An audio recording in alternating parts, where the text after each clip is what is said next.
The screaming started again at midnight. Throughout the imperial palace on Drakenhor, servants pressed their hands over their ears and tried to ignore the sound. It was not the roar of adult dragons that shook the walls. It was something worse, something that made even the oldest warriors feel uncomfortable. 3 baby dragons were dying and nobody knew how to stop it. Emperor Valdris paced outside the hatching chamber with his wings folded tight against his massive scaled body. He had ruled the galaxy for 3,000 years. He had conquered star systems and crushed rebellions without mercy, but now he stood helpless while his children suffered behind sealed doors. The eggs had been miracles. His mate had laid them after 5 centuries of hoping and failing. When they finally cracked open 2 weeks ago, the entire empire celebrated. But the celebration ended quickly. High Keeper Soriel emerged from the chamber looking exhausted. His feathers were ruffled and one arm hung limp where a hatchling had bitten him. Again. "The situation has not improved, Your Majesty," Soriel said quietly. He was the best animal handler in the Empire. He had tamed wild beasts from 100 worlds. But these 3 babies had defeated him completely. "They still refuse food?" Valdris asked, though he already knew the answer. "They bite anyone who approaches. They destroy everything in the chamber. The smallest one has not eaten in 3 days. Soriel lowered his head. "I do not think they will survive much longer, Your Majesty." Valdris felt something cold settle in his chest. Fear. He had not felt it in centuries. His people, the Draconians, were the apex predators of the galaxy. They did not know fear, but watching his children fade was teaching him the emotion all over again. "Bring in someone else," he commanded. "There is no one else, Your Majesty. We have tried every expert in the Empire." Valdris walked to the observation window and looked into the chamber. 3 small shapes huddled in the corner, hissing and snapping at shadows. Their scales, which should have been bright and healthy, looked dull. Their eyes were fierce but also confused, scared. They were so small, so fragile. Nothing like the mighty dragons of legend. "Perhaps they are simply defective," one of the advisors suggested carefully. "It happens sometimes with rare births. Nature corrects its mistakes." Valdris turned on him so fast that the advisor stumbled backward. "You will never speak of my children that way again." The advisor bowed and retreated quickly. Dr. Oren, the palace physician, stepped forward. He was a tall insectoid being with multifaceted eyes that saw in spectrums beyond normal vision. "Your Majesty, I have analyzed their biology extensively. There is nothing physically wrong with them. Their aggression and refusal to eat appears to be behavioral, not medical." "Then fix their behavior," Valdris snapped. "We have tried everything. Sedatives make them worse. Forced feeding causes them to vomit. Isolation makes them violent. They are unlike any hatchlings in our historical records." Ambassador Rena, a diplomatic aide who usually stayed quiet during these meetings, cleared her throat. "Your Majesty, if I may?" Valdris looked at her. She was a small species, barely reaching his knee, but she had survived in the palace by being clever. "Speak. I was recently stationed near human territory." Their world is remarkable in one way.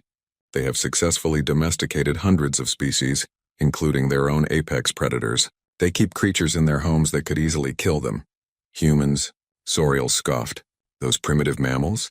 They have barely left their own star system. Primitive, yes, but they have a talent for working with difficult animals. I watched a human calm a Rendak beast with nothing but patience and soft words. The same beast had killed 3 trained handlers the week before." The room fell silent. Rendak beasts were notoriously vicious. "You are suggesting," Valdris said slowly, "that I allow a human to care for my children?" "I am suggesting that we have tried everything else, Your Majesty. And the humans have something we do not. They evolved as weak creatures in a world full of predators. They survived by making friends with dangerous things." Dr. Oren shook his head. "This is absurd. Humans are barely above animals themselves. They have no advanced technology, no psionic abilities, no—" A crash came from the hatching chamber. Through the window they watched one of the babies thrash against the wall, crying out in distress. Valdris made his decision. "Find me a human. Bring them here immediately. Your Majesty, this is—" Soriel began. "Now."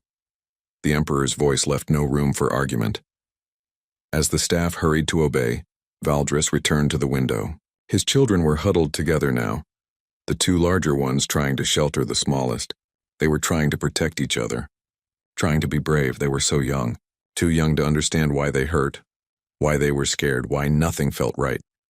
"Hold on," he whispered, pressing one clawed hand against the glass. "Help is coming. I hope." 3 days later, the palace received confirmation. A human had agreed to come. A nurse who worked at a medical station on the edge of human space. They were boarding a transport ship and would arrive within the week.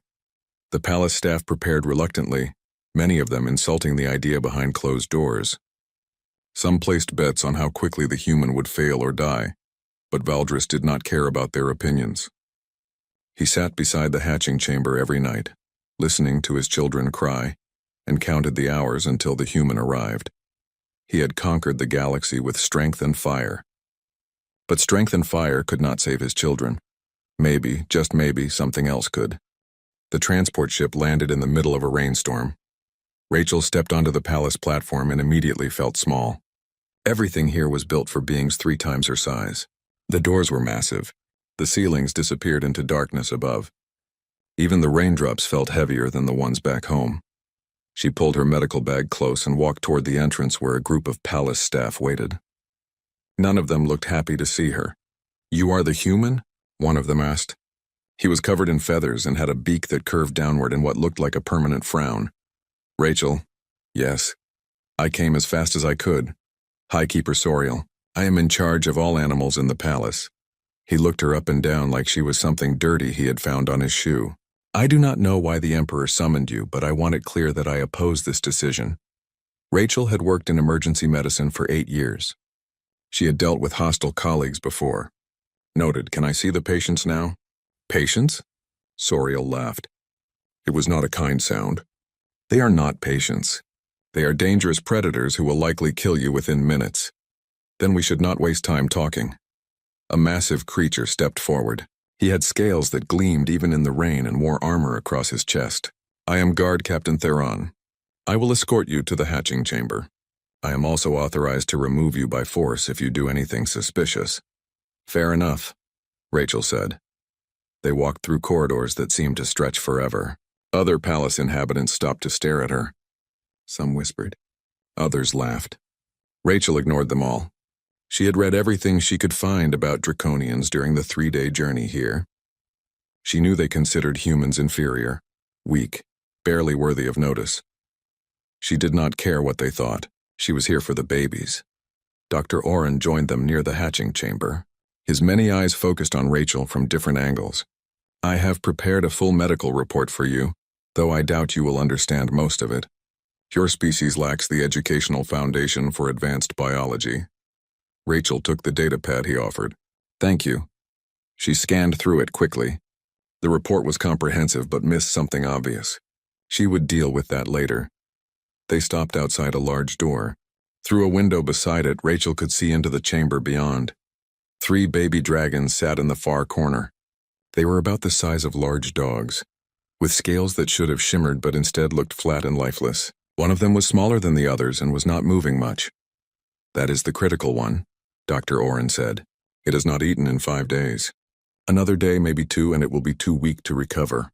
Rachel pressed her hand against the glass. All 3 babies had their eyes half closed. Their breathing was rapid and shallow.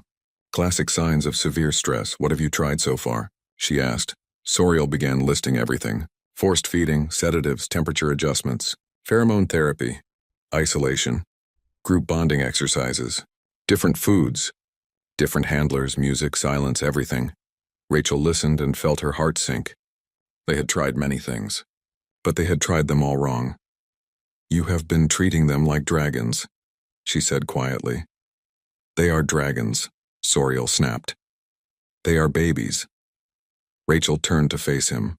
"Babies who are scared and hurt and do not understand what is happening to them. You have been trying to train them and fix them and force them to behave, but they do not need training. They need comfort." "Comfort?" Dr. Oren made a chittering sound that might have been laughter. "They are apex predators. They do not need comfort. Everything needs comfort when it is scared." Emperor Valdris appeared so suddenly that everyone except Rachel flinched. He was enormous. His presence filled the entire corridor. His eyes glowed with an inner fire that had burned for millennia. Rachel looked up at him and did not bow. "Your Majesty, you are the human nurse?" His voice rumbled like distant thunder. "Yes, sir. Can you save my children?" "I do not know, but I would like to try." Valdris studied her for a long moment. Highkeeper Soriel is the most qualified animal expert in the Empire. Dr. Oren is a brilliant physician. Yet you think you can succeed where they have failed? With respect, Your Majesty, they are experts in animals and patients. I'm an expert in scared children. Something flickered in the Emperor's eyes. You see my children as children? I see 3 babies who miss their mother and do not understand why everything hurts. Yes, Your Majesty. The corridor was silent. Rachel realized she might have said too much, but she had never been good at staying quiet when patients needed help. What do you need? Valdris asked one night, alone with them. No cameras, no observers, no interruptions. Just me and the babies. That is suicide, Soriel said flatly. They will tear you apart. Maybe, but every handler who has gone in there treated them like threats. I will treat them like what they are, and what is that? Dr. Oren asked. Scared kids who need someone to make them feel safe. Valdris looked through the window at his children. The smallest one had laid its head down on the floor. It looked like it was giving up. You will have your night, the Emperor said. But if you fail, they die, and we will have nothing left to try. I understand. And if they kill you, that is not my responsibility. I understand that too. Theron moved forward. I will be stationed outside. If I hear you scream, I am coming in. No, Rachel said firmly. If you hear me scream and you come in, you will scare them more. Whatever happens in there, I handle it alone. She did not wait for them to argue. She walked to the door and placed her hand on the entry panel. It opened with a hiss. The smell hit her first. Blood, fear, and something else. Sadness. The room smelled like sadness. The 3 babies jerked their heads toward her. Their eyes narrowed. The largest one stepped in front of the other 2 protectively and bared tiny, sharp teeth. Rachel walked inside slowly. The door sealed behind her with a final sounding click. Through the window, the palace staff watched. Soriel shook his head. She will be dead in 5 minutes, but Valdris said nothing. He simply watched as the small human walked toward his children with her hands open and empty. Rachel sat down on the floor about 10 feet away from the babies. She made herself as small as possible and turned her face slightly away. Then she started to hum. It was a song her mother used to sing when Rachel was young and could not sleep. A simple melody with no words. The baby dragons stared at her, confused, and Rachel waited. Rachel kept humming. Her legs began to ache from sitting in one position, but she did not move. The 3 baby dragons watched her from their corner with suspicious eyes. The largest one still stood guard over the others. Its little chest rose and fell rapidly with nervous breathing. She recognized the behavior.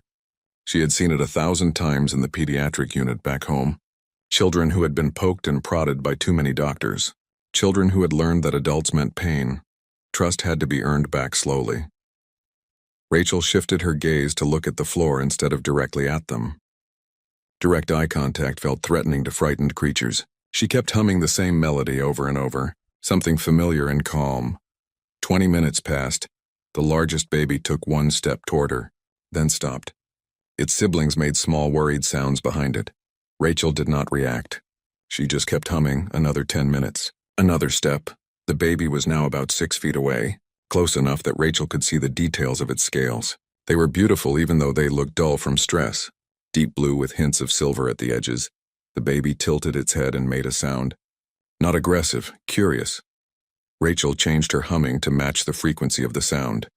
She had done this with animals before.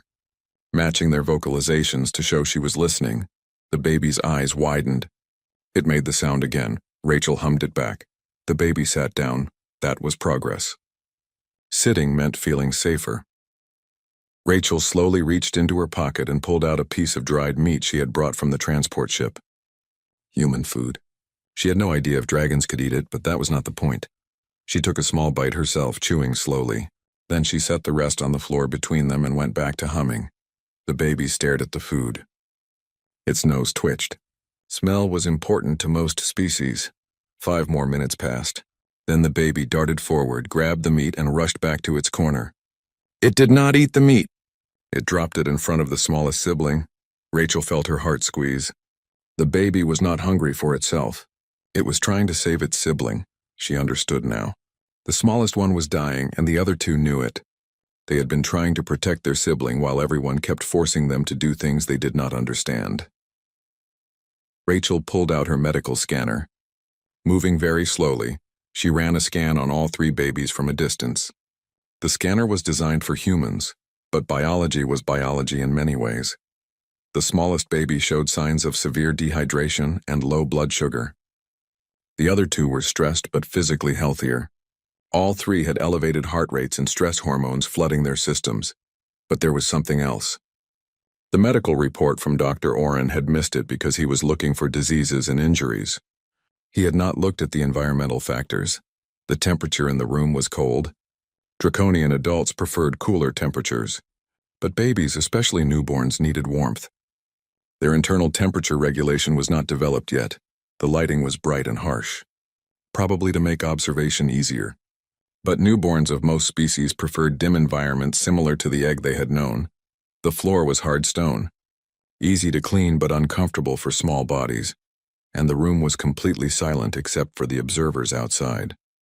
No mother's heartbeat, no familiar sounds, just emptiness. Rachel made a decision. She stood up slowly and walked to the environmental controls on the wall. The babies hissed and pressed together, but they did not attack.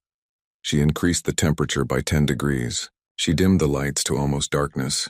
Then she pulled off her jacket and laid it on the floor, creating a soft spot. The babies watched every movement with wide eyes. Rachel walked back to her original position and sat down again. But this time she laid down on her side, making herself even less threatening. She started humming again. In the darkness, she could barely see the babies. But she heard them, small shuffling sounds, whispers between them. Then she felt something. A tiny weight pressed against her back. The smallest baby had come to her. It was seeking warmth. Rachel did not move. She barely breathed. The baby curled against her spine, and she could feel how cold its scales were, how weak its breathing was. She began to hum a different song, something with a rhythm like a heartbeat. The baby's breathing started to slow, to deepen. More weight pressed against her. The medium-sized baby had joined them. Rachel remained still. Inside her mind, she was running through everything she knew about reptilian biology. Dragons were not exactly reptiles, but some principles were similar. Cold bodies needed warmth. Stressed animals needed calm. Babies needed connection. The largest baby was still in the corner. Rachel could hear it making uncertain sounds. "It is okay," she whispered. "I am not going to hurt them. I promise." The baby did not understand her words, but maybe it understood her tone. Several more minutes passed. Then the largest baby walked over and laid down in front of Rachel, facing her. Protecting its siblings one last time, but also accepting her presence. Rachel was now surrounded by 3 baby dragons in the dark. She began humming again, and gently, very gently, moved one hand to rest on the smallest baby's side. Its scales were cold. Too cold. She pulled it closer against her body. Human body temperature ran warmer than most species. She could share that warmth. The baby made a small sound and pressed closer. Rachel started to massage its stomach very lightly. She had done this with premature human babies. Sometimes their digestive systems needed help. Gentle circular motions to encourage everything to work properly. The baby's breathing changed, became more relaxed. Hours passed. Rachel's arm went numb. Her back ached. But she did not move. The smallest baby finally stirred. It raised its head and made a sound. A hungry sound. "Okay," Rachel whispered. "Okay, let us try this." She had noticed earlier that there was food in a bowl across the room. The same food the handlers had tried to force-feed the babies. Moving carefully so she would not disturb the other 2, Rachel crawled toward the bowl. The largest baby lifted its head to watch, but did not stop her. She brought the food back and offered a small piece to the smallest baby. It sniffed the food, hesitated, then took a tiny bite. Rachel wanted to cheer. Instead, she stayed quiet and offered another piece. The baby ate 3 more bites before curling back against her. The medium baby woke up and also ate a little. The largest baby refused food but did drink some water. It was not perfect, but it was progress. Rachel gathered all 3 babies close to her body. They were too big for her to hold properly, but they arranged themselves around her like puzzle pieces. She kept humming as the temperature in the room finally reached a comfortable level. In the darkness, with warmth and soft sounds and gentle touch surrounding them, the baby dragons began to truly rest for the first time since hatching. Rachel stayed awake all night. Her job was not done. She monitored their breathing, offered food and water every hour, and kept them warm. As the sun began to rise and light crept under the door, she finally allowed herself to close her eyes. She woke to voices. The door opened and Emperor Valdris entered, followed by half the palace staff. They stopped in the doorway, staring. Rachel was lying on the floor surrounded by 3 sleeping baby dragons. All 3 were breathing steadily. The smallest one had its head on her arm. The largest was pressed against her legs. The medium one was curled on her jacket. They looked peaceful, healthy, alive. "Impossible," Dr. Oren whispered. Valdris walked forward slowly. He knelt beside his children and touched each one gently. They stirred but did not wake. He looked at Rachel with an expression she could not read. "What did you do?" he asked quietly. "I kept them warm," Rachel said. Her voice was hoarse from humming all night. "I made them feel safe. I treated them like babies instead of problems to solve. That is all?" "Sometimes that is everything." Valdris stared at her for a long moment.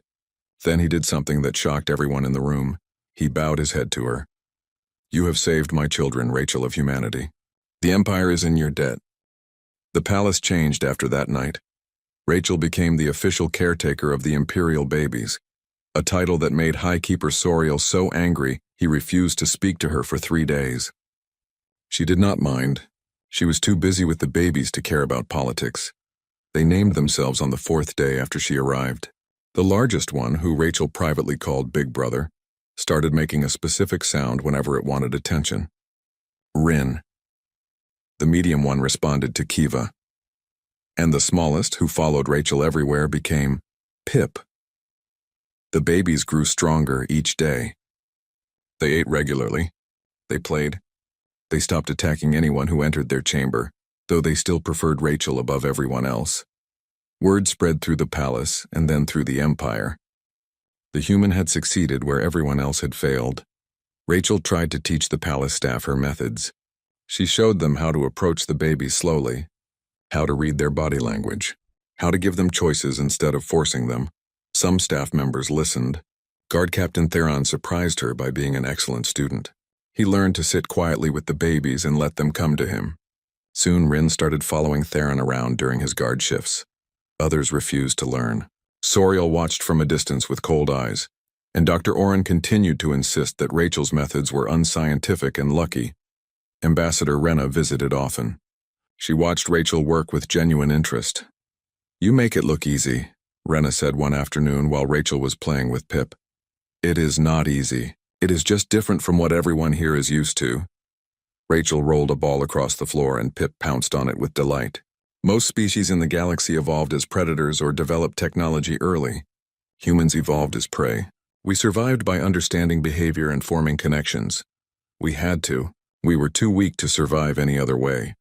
So humans became good at caring for others because they had no other choice? Exactly. We domesticated wolves into dogs. We made friends with cats even though they did not need us. We keep animals in our homes that could kill us because we understand them. That understanding is our survival skill. Rena nodded slowly. "The Emperor is very grateful. He talks about you often." Rachel felt her face grow warm. "I am just doing my job. You are doing much more than that." That evening, Emperor Valdris came to the chamber. He had been visiting every day, learning to interact with his children. The babies had been nervous around him at first. He was so big and powerful. But Rachel taught him the same techniques she used. Sit low, move slowly, let them approach. Use a soft voice. Now Kiva climbed onto his arm while Rin curled beside him. Pip still preferred Rachel, but even Pip would accept gentle touches from his father. "I never knew how to do this," Valdris admitted as he carefully stroked Kiva's scales. "My own father was distant, cold. I thought that was how leadership worked." "Leadership and parenting are different things," Rachel said. "Are they? I have ruled for 3,000 years. I have made decisions that affected billions. But I could not figure out how to feed my own children." "You figured it out. You asked for help. That takes strength." Valdris looked at her. "You are wise for one so young," Rachel laughed. "I am 32. For humans, that is not that young. You will age and die quickly by our standards. Humans live such short lives. We do.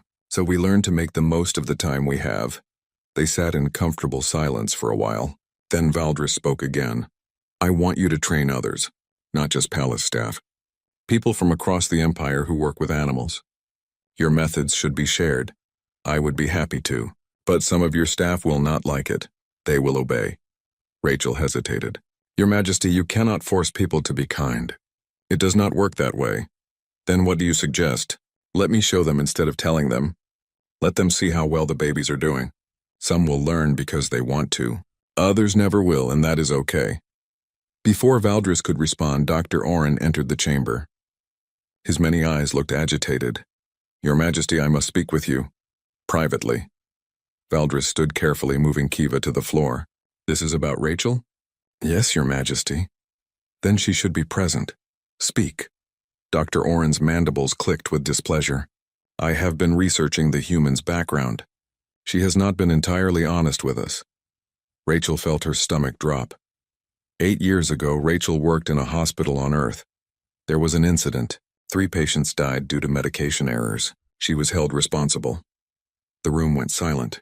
Even the baby seemed to sense the tension. Is this true? Valdris asked, looking at Rachel. Rachel stood up. Her legs felt shaky, but she kept her voice steady. Yes, it is true. You killed patients? I made a mistake. I was exhausted from a double shift. I mixed up 2 medications. 3 patients died because of my error. Soriel entered behind Dr. Oren, looking triumphant. You see? I warned you about bringing in an incompetent human. She is dangerous. What happened after? Valdris asked Rachel, ignoring Soriel. I was suspended, investigated, eventually cleared of criminal charges but fired from that hospital. I spent 2 years retraining, learning better systems, understanding what went wrong and how to make sure it never happened again. I moved to the frontier and started over. And you never thought to mention this? Would you have let me near your children if I had? Valdris did not answer. I understand if you want me to leave, Rachel said quietly. I will teach someone else my methods before I go. The babies will be fine. Pip made a distressed sound and pressed against Rachel's leg. You see, Dr. Oren said. Even now she has made the hatchlings dependent on her. It is unhealthy. They are babies, Rachel snapped, her patience finally breaking. Babies form attachments. That is normal and healthy. What is unhealthy is treating them like machines to be programmed. How dare you, Soriel began. Enough, Valdris said. His voice carried such authority that everyone stopped talking immediately. He looked at Rachel for a long moment. She met his gaze, not backing down. You made a mistake that cost lives, he said, yes. And you lived with that guilt. Every day. And you learned from it. I had to. I could not let it happen again. Valdris nodded slowly. I have made mistakes too. Decisions that led to deaths, wars that perhaps could have been avoided. I am thousands of years old and I still make mistakes. He turned to Dr. Oren and Soriel. The difference is whether we learn from them or repeat them. Your Majesty, you cannot possibly. Soriel protested. Rachel stays. She will continue as caretaker and will train others in her methods. This is my command. Dr. Oren's eyes glittered with anger. You are making a mistake, Your Majesty. Perhaps. But it is my mistake to make. After they left, Rachel sat down hard on the floor. Her hands were shaking. Pip immediately climbed into her lap and Kiva pressed against her side. Thank you, she whispered to Valdris. Do not thank me yet. They will not stop. Soriel is humiliated that a human succeeded where he failed. Dr. Oren believes only in what he can measure. They will look for any excuse to remove you. I know. Can you handle that? Rachel looked down at Pip, who was making small, comfortable sounds. For them? Yes. Valdris reached out and touched her shoulder gently. You have a strong heart, Rachel. Your species may be short-lived and physically weak, but you have something many others lack. What is that? The courage to care even when it is difficult. That night, Rachel lay with the 3 babies curled around her as usual.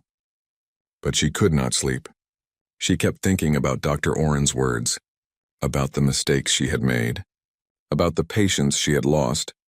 She had spent 8 years trying to make up for those deaths. 8 years working twice as hard, being twice as careful, never allowing herself to forget. And now people knew. The worst thing she had ever done was out in the open. Pip stirred and made a questioning sound. "I am okay," Rachel whispered, stroking his scales. "Just thinking." But she wondered how long okay would last. 3 weeks after Rachel's past was revealed, the tension in the palace reached a breaking point. The babies were thriving. Rin had grown 6 inches and was learning to fly short distances. Kiva had started speaking actual words in the draconian language. Pip, though still the smallest, was healthy and energetic. By every measure, Rachel's care was working perfectly. But that only made Soriel angrier. He began spreading rumors. The human was using some kind of mind control. The babies were not really healthy, just drugged into compliance. Rachel had secret technology that she was hiding. The stories grew more ridiculous each day, but some people believed them. Dr. Oren took a different approach. He documented every small thing that went wrong. A baby sneezed. Clearly, Rachel's methods were causing respiratory problems. Pip refused vegetables one morning. Obviously malnutrition. He was building a case piece by piece. Rachel tried to ignore it all and focus on her job. But she could feel the pressure building. Ambassador Rena warned her during a visit. "Be careful. Soriel is planning something. He has been meeting with other officials, people who were loyal to the old ways." "What can he do?" "The Emperor supports me. The Emperor is busy ruling an empire. He cannot watch you every moment. And accidents happen in palaces." Rachel did not like the sound of that. That evening, something changed. Rachel was playing with the babies when suddenly all 3 stopped and looked toward the door. Their body language shifted to alert. A moment later, Guard Captain Theron entered. He looked troubled. "Rachel, I need to speak with you." "What is wrong?" "There is a formal challenge being raised against you. In the Imperial Court. Tomorrow morning." Rachel felt cold. "What kind of challenge?" "Soriel has gathered enough support to demand a public evaluation of your competence. He claims you are unfit to care for the Imperial children due to your past negligence and lack of proper training. But the babies are healthy. Anyone can see that. He will argue that their health is temporary, that your methods are harmful in ways we cannot see yet, that you are a danger." Theron hesitated. "And he has one more thing. He found someone who will testify that you made similar mistakes at other medical facilities." "That is a lie." "I know. But if they testify before the court, the Emperor will have to investigate.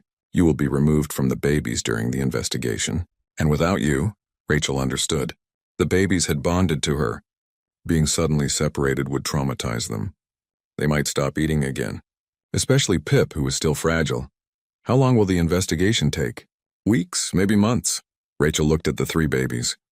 They were watching her with intelligent eyes. They did not understand the words, but they sensed her distress. "I will not let them be hurt," she said quietly. "Then you need to defend yourself tomorrow." In front of the entire court, Rachel did not sleep that night. She sat with the babies and tried to think of what to say. How to explain that caring was not a weakness, that love was not unscientific, that sometimes the best medicine was just being there. But how did you explain that to people who saw emotions as flaws? Morning came too quickly. Rachel dressed in the formal clothes Rena had brought her. She left the babies in the care of Theron, who was one of the few people they trusted after her. The court chamber was enormous. Hundreds of officials sat in tiered seats that rose toward the ceiling.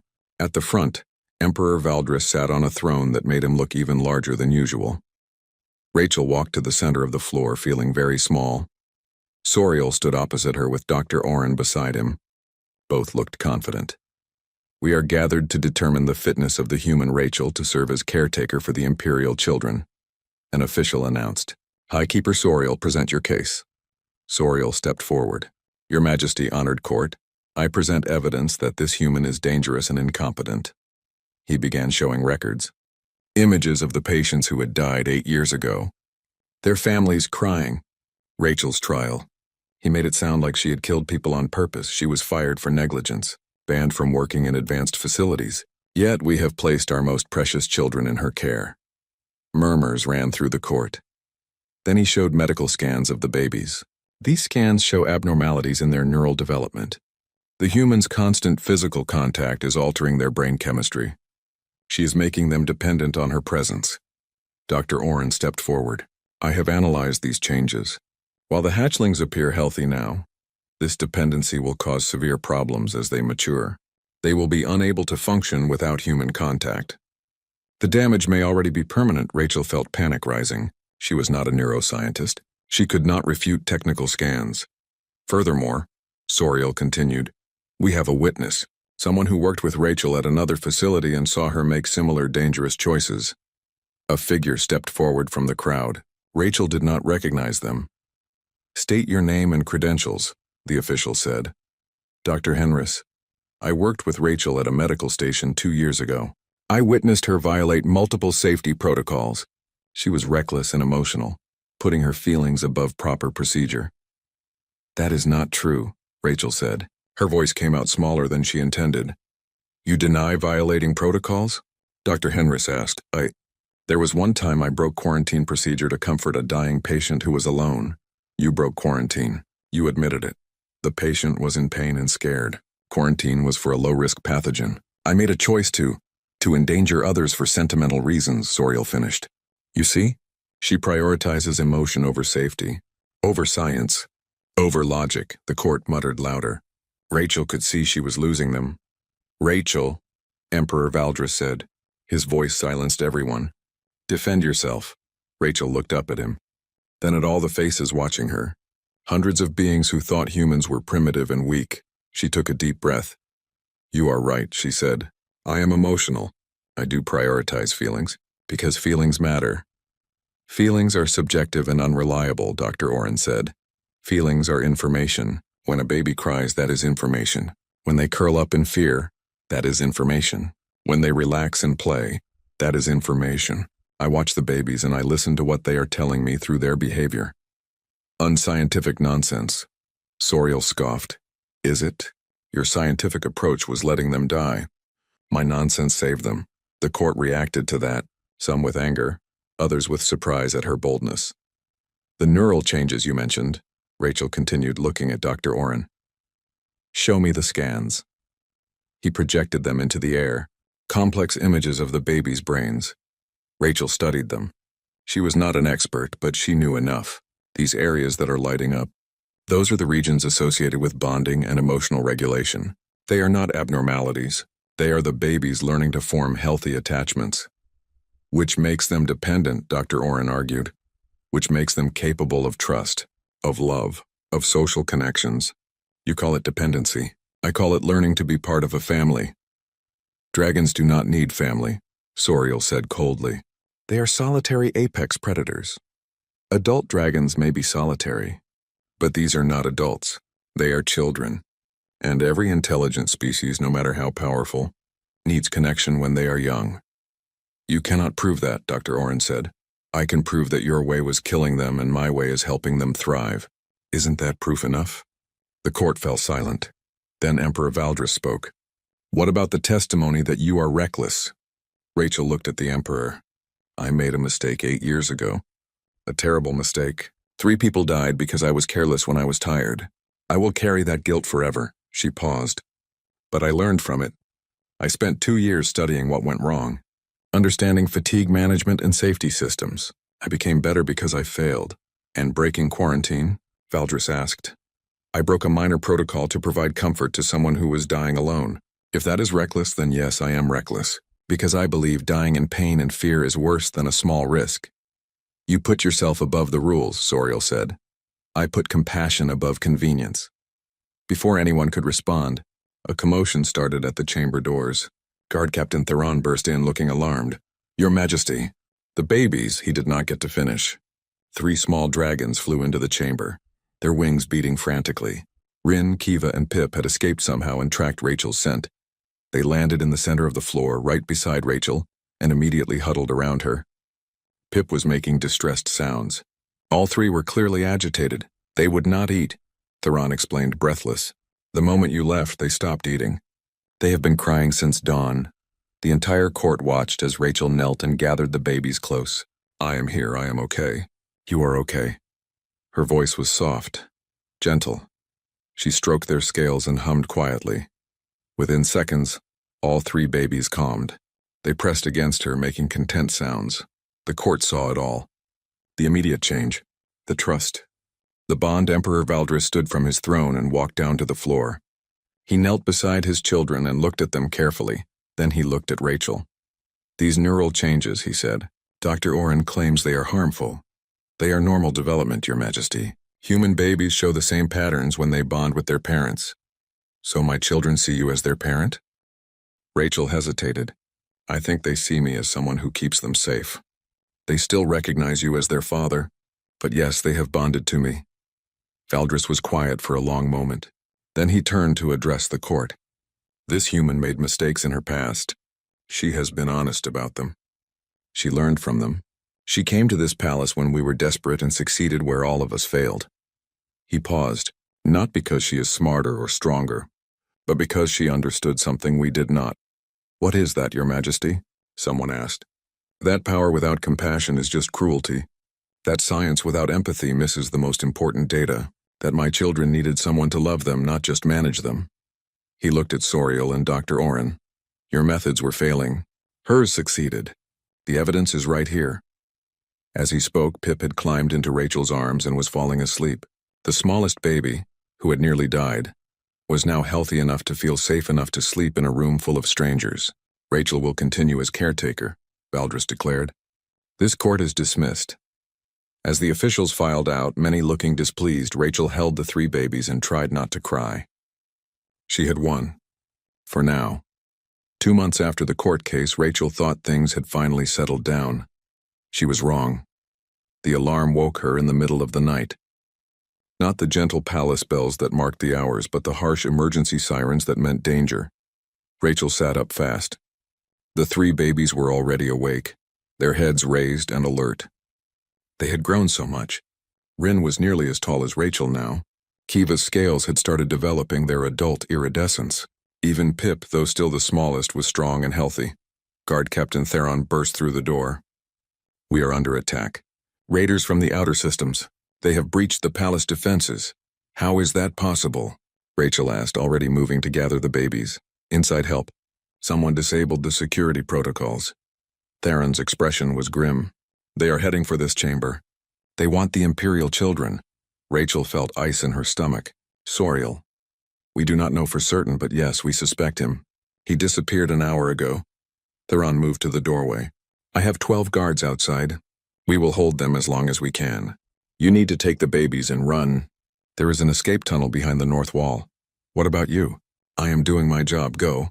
Rachel wanted to argue, but she knew he was right. She turned to the babies. "We have to leave. Stay close to me." They understood the urgency in her voice. Rin pressed against her side. Kiva and Pip flanked her other side. Rachel ran to the north wall and pressed the hidden panel. The wall slid open, revealing a dark tunnel. She had been shown this escape route when she first arrived, but had never expected to use it. From behind them came the sound of weapons fire. Shouting. The guards were fighting. "Go. Go, go!" Rachel urged the babies into the tunnel. They moved through darkness. Rachel used the small light on her wristcom to see. The tunnel was narrow and sloped downward. She could hear the baby's claws scraping on stone behind her. Then she heard something worse, footsteps behind them. "Getting closer.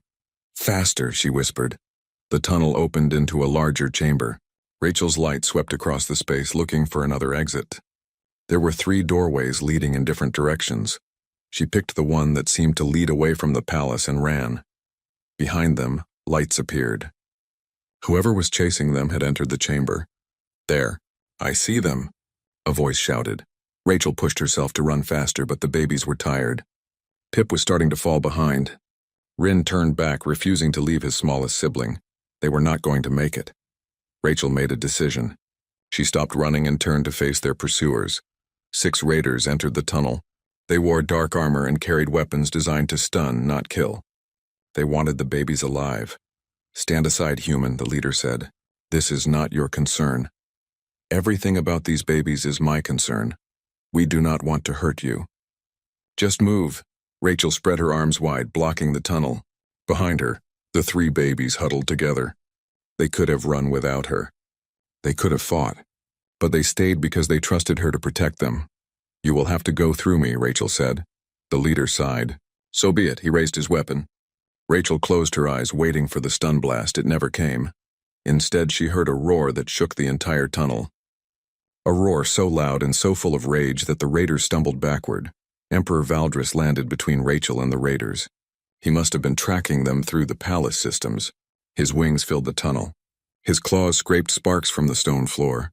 "You dare attack my children?" His voice was death itself. The raiders fired their weapons at him. The stun blast bounced off his scales harmlessly. Valdris moved forward and the raiders ran. They did not get far. More guards appeared behind them, led by Theron. The raiders were surrounded. Valdris turned to Rachel. His eyes glowed with fury, but his voice gentled. "Are they hurt?" "No, Your Majesty. They are scared but unhurt." The Emperor looked at his children. All three were pressed against Rachel, seeking her protection even though their father stood right there. Something in his expression changed. Softened. "You stood between them and danger. You could have run. I could not leave them. You are not strong enough to fight raiders. You are not fast enough to outrun them. You had no weapons. What did you think would happen?" Rachel smiled tiredly. "I thought I would buy them a few more seconds. Sometimes that is all you can do." Valdris studied her for a long moment. Then he knelt down, making himself smaller. "My children, come here." The babies hesitated. Then Rin walked to his father first. Kiva followed. Pip looked at Rachel for permission. She nodded. Valdris gathered his children close, wrapping his wings around them. It was the first time Rachel had seen him embrace them like a real parent. "I have been a poor father," he said quietly. "I know how to be an emperor, but Rachel had to teach me how to be a parent." The guards took the raiders away. Theron reported that Soriel had indeed been found communicating with the raiders. He had been feeding them information about the palace defenses and the babies' routines. He was in custody now, awaiting trial. "He hated me that much?" Rachel asked as they walked back through the palace. "He hated what you represented," Valdris said. "Change. The idea that old ways might be wrong. That he might have been wrong. I was just trying to help." "You did more than help. You changed the entire empire." Rachel did not understand what he meant until the next morning. The palace was full of visitors. Beings from dozens of different species, all waiting to meet her. They had all heard about the human who saved the imperial children. Now they wanted to learn her methods. There was a mother whose child would not stop crying. An animal handler whose creatures had become violent. A doctor whose patients were not healing despite perfect medical care. All of them had tried everything. All of them had failed. All of them were now asking a human for help. Rachel looked at Ambassador Rena, who was organizing the crowd. "What is happening?" "You are happening," Rena said with a smile. "You showed the galaxy something it had forgotten. That sometimes the solution is not more technology or more force. Sometimes it is just kindness." Over the next weeks, Rachel began training others. She taught them to observe before acting, to listen to what behavior was communicating, to recognize that emotions were not weaknesses but important information. Some of her students were good at it naturally. Others struggled to unlearn their old approaches. But slowly, change began spreading. The babies continued to grow. Rin started flying long distances and protecting his siblings with fierce determination. Kiva learned to speak in multiple languages and loved asking questions. Pip developed a talent for sensing emotions and would comfort anyone who seemed sad. One evening, Rachel sat with Emperor Valdris in the palace gardens. The babies were playing nearby, practicing their flying. "I have been thinking about what you said during the trial," Valdris said, "about compassion and power." "Yes, Your Majesty. I built this empire with strength, with conquest. I thought that was the only way to rule. But watching you with my children, I realized something." He paused. "Strength without compassion does not create loyalty. It creates fear, and fear breaks eventually." "Are you saying the mighty emperor is going soft?" Rachel teased gently. Valdris laughed. It was a sound Rachel had never heard from him before. "Perhaps, or perhaps I am finally learning to be wise instead of just powerful." Pip flew over and landed in Rachel's lap. Despite being much larger now, the young dragon still thought of himself as small enough to sit on her. "You have changed us, Rachel," Valdris said, watching his smallest child curl up against the human. "Not just my children. All of us. I just did what I was trained to do. Care for those who need it. That is exactly what I mean. The galaxy has thousands of years of technology. Weapons that can destroy planets. Ships that cross the stars. But we forgot the simplest things. How to listen. How to comfort. How to be gentle. He looked at her seriously. Your species lives such short lives. You will age and die while we are still in our prime. But what you teach will last. The Empire will remember the human who saved the Imperial children by being kind. Rachel felt tears in her eyes. I hope so. I hope it makes a difference. It already has. Months turned into a year. The babies were no longer babies. They were young dragons, intelligent and capable. They still loved Rachel, but they did not need her constant care anymore. She began spending more time teaching others. Her methods spread to other worlds. Hospitals started using her approaches. Animal handlers adopted her techniques. Even military trainers started incorporating her ideas about trust and bonding. The galaxy was changing, slowly, but changing. One day, Guard Captain Theron found Rachel in the library. There is someone here to see you. Rachel looked up from her reading. Who? Come and see. She followed him to the main hall. A group of humans stood there looking nervous and excited. They wore the uniforms of Earth's medical services. Rachel, one of them said, we came to learn from you. Earth wants to establish an official exchange program. Human nurses and caretakers will train with you and then return home to teach others. Rachel felt her heart swell. Her species, her people, were being recognized not as primitive or weak, but as having something valuable to offer. I would be honored, she said. That evening, Rachel sat with Rin, Kiva, and Pip in their usual spot. They were too big now to cuddle like they used to, but Pip still rested his head on her shoulder. You know I will not always be here, Rachel said quietly. Humans do not live as long as dragons. Rin made a sad sound. But what I taught you will stay. You will remember, and you will teach others. Teach what? Kiva asked. Her voice was beautiful like music. That being strong does not mean being hard. That power is best used to protect, not to dominate. That the most important thing any being can do is care for those who need it. You taught us that, Pip said softly. I showed you, but you learned it, and that makes all the difference. They sat together as the sun set over the Imperial Palace, casting everything in gold light. Rachel was just one human on one planet in a galaxy of billions, but she had changed things, not through strength or technology or force, through kindness, through empathy, through the simple act of caring. Emperor Valdris watched from his balcony.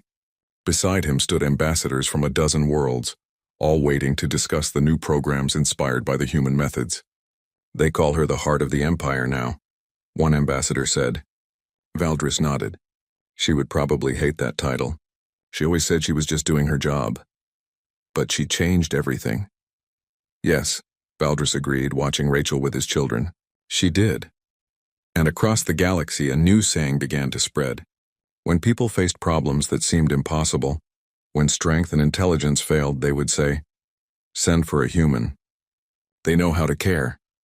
It was not the reputation humanity had expected to earn among the stars. They had always thought they would be known for their technology or their ambition or their ability to survive.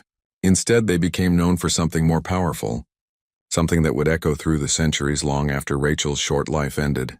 They became known for their hearts, and in a cold, vast galaxy full of power and conquest that changed everything.